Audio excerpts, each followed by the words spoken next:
I broke the company record. In the first month, I landed 3 40 grand deals, 120 grand I brought in, 10% turnover, 10% commission, 12 grand for me. I was 20, got 12 grand. I didn't have never had this kind of money in my fucking life. I couldn't believe it. Turns out, the top salesman there, besides me, because I broke the company record for the first month. I didn't break the company record as a total, but just for the first month. The best salesman there was a guy called Dan. You're gonna hear about Dan a lot, because he taught me a lot about sales and business. He wanted to start his own TV company.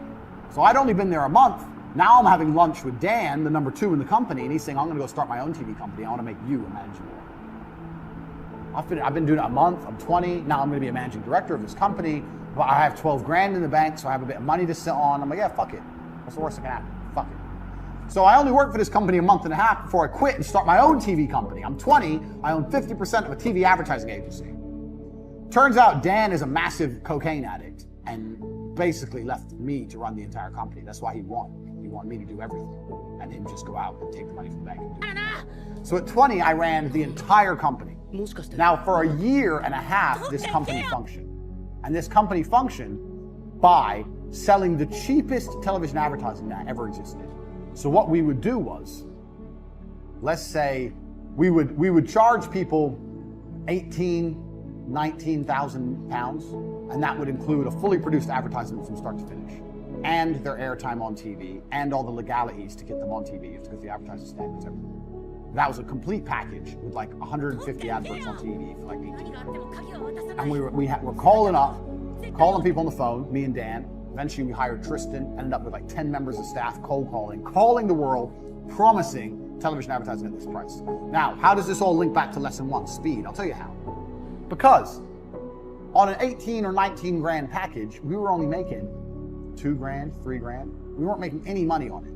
In fact, a lot of the deals we were losing money or breaking even, but we were just trying to build up a customer base. We were just going into meetings saying, here's our clients, and showing a list of clients. People were like, how the fuck these young guys got all these clients? They must be some kind of young marketing geniuses. So people thought we were, but really we were just selling it too cheap. So we had all these clients. So how did we stay alive for a year and a half before it finally blew up in our face? Speed. We were robbing Peter to pay Paul. So we were getting money in. I bought a brand new car. Dan had a brand new car. We had this big fancy office. We're paying wages, but we didn't have the money. So how do you pay to put the person on TV? Well, you get a new deal.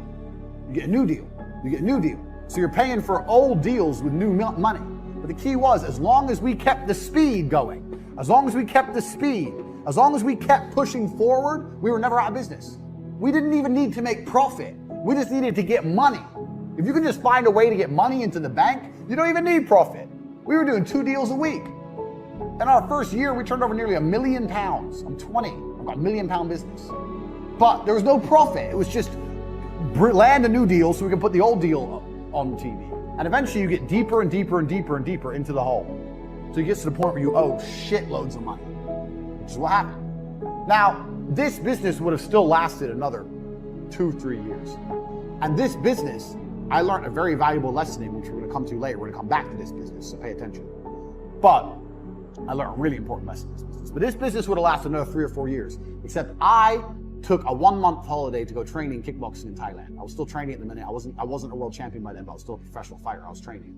I took a 1-month holiday. During my holiday, Dan just did shitloads of coke from the company bank account, just emptied the company bank account. No deals were landed, and it all blew up in our stupid faces. Law, fucking court cases, everyone taking us to court. I was 20. When you're young, you're scared of things. There's bailiffs at the door. We've lost our office. I was literally sitting there. I couldn't sleep. I was panicking. I didn't know what to do. Everything fucking blew up in our stupid faces. But if I could go back in time and I didn't take that 1-month holiday, and I would have kept it running for another 3 or 4 years, and if I knew then what I know now, some of the other lessons I'm going to teach you, this would have made me a millionaire at 20 years old. So, speed. If you are moving fast, you cannot fail. The name of this company was T2 Television. T2. T2 Television proves speed wins. Get the money in. Get a deal. Produce the advert. Get it out. Get someone else in. Get money. Now, speed. No, we can't wait. When's the meeting? Oh, next Wednesday. No, it's not next Wednesday. It's tomorrow. Tell them we'll go there tomorrow. They can only travel to us next Wednesday. We'll go to them tomorrow. We have to close the deal now. Money, money, money, money, money now. Speed. I cannot emphasize this enough because it is my entire business philosophy. If I had to give you one important point, this is the reason this is the first point. speed. And everybody is slow.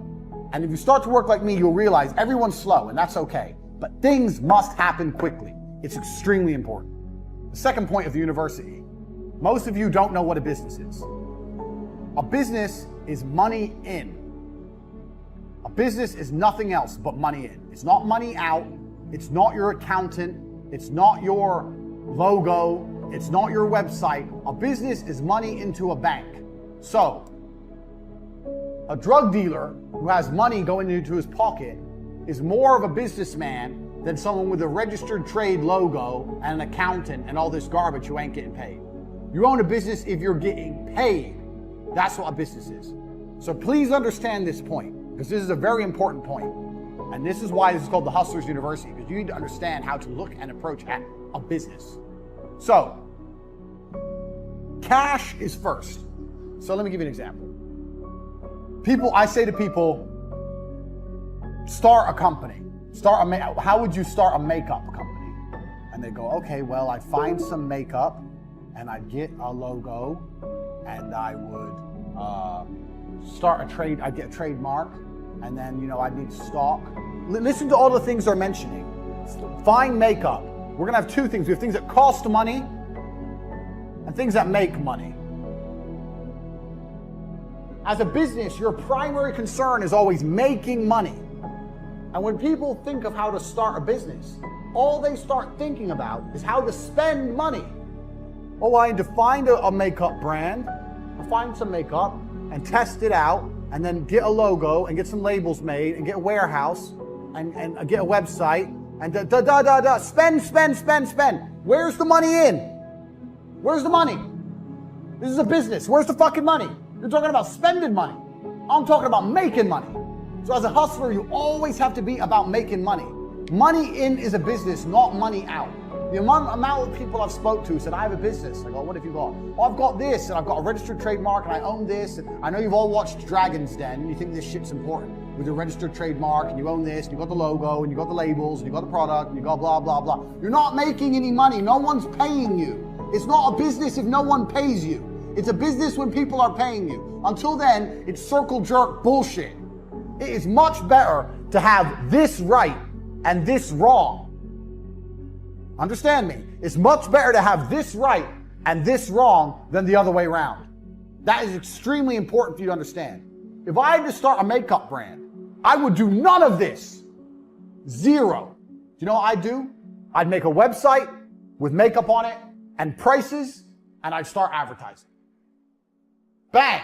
Now I'm making money. I'm getting orders. I don't have any makeup. I don't have a warehouse. I ain't got a logo. I ain't got a trademark logo. I ain't got nothing, but I'm making money.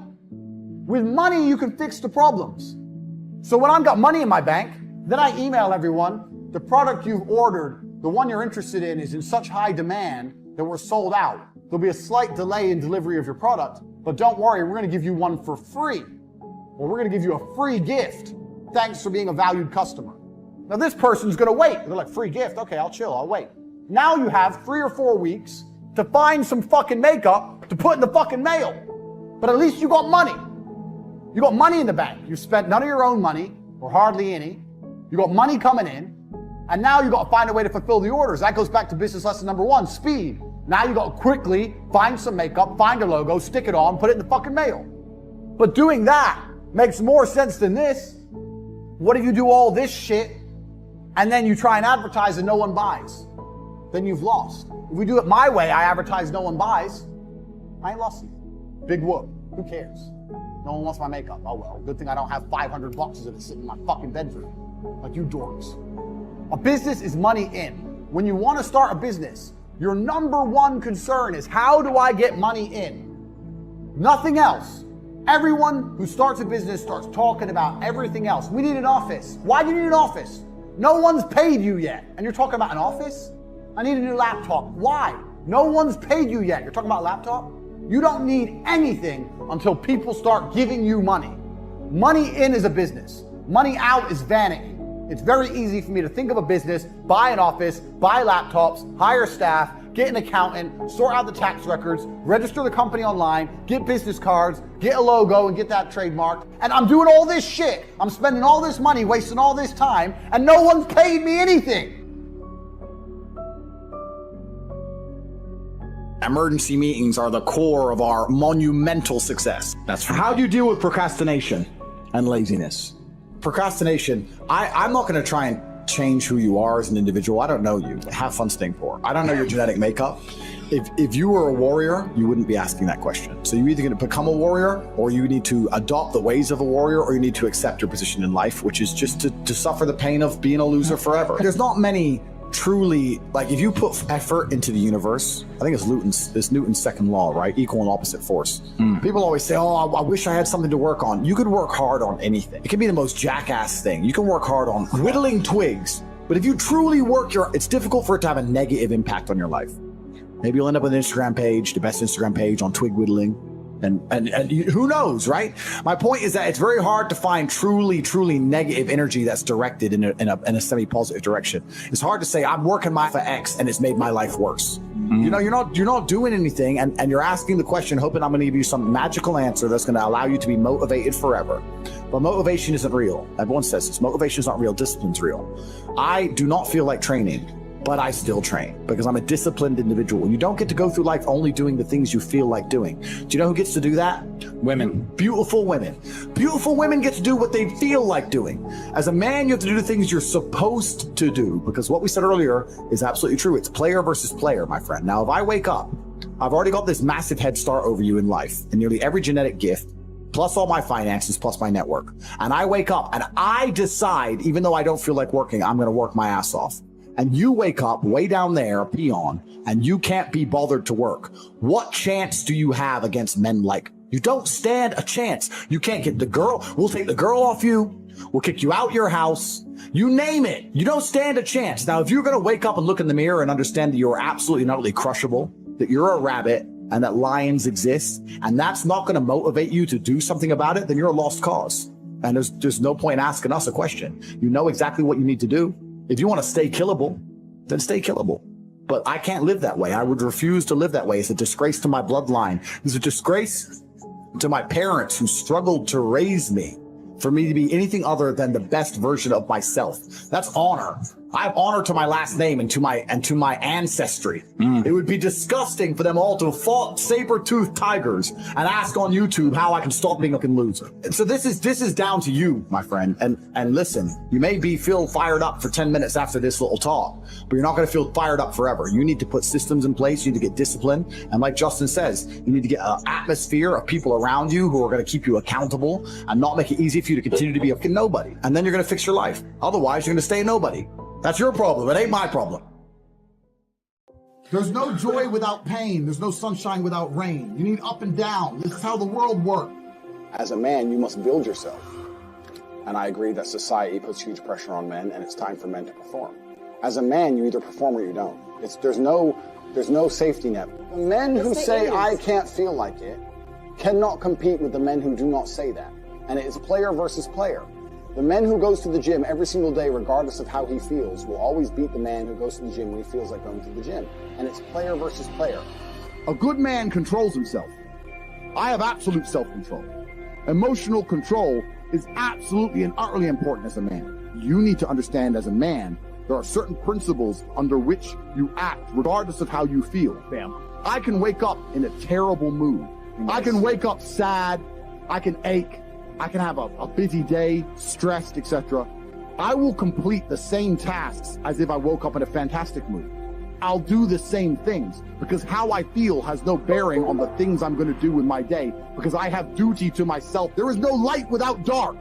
You will not appreciate your six-pack unless you didn't have one and you had to earn it. That's how the world works. So when I talk to these dudes like, oh, but it's, you know what, Tate, yeah, I agree, but you know, it's hard. It's hard. Of course it is. It's supposed to be. And if you're not cut out for it, then fuck off and live a normal existence and die. Sit there, letting other men enjoy the spoils of being a man, and can die. If that's what you want to do, is just sit there and exist and then fade into history unremembered. That's your decision. If you want to level up your character, then you need to get out here and do it. You need to be around brave men. You need to get some balls. You need to get your network together.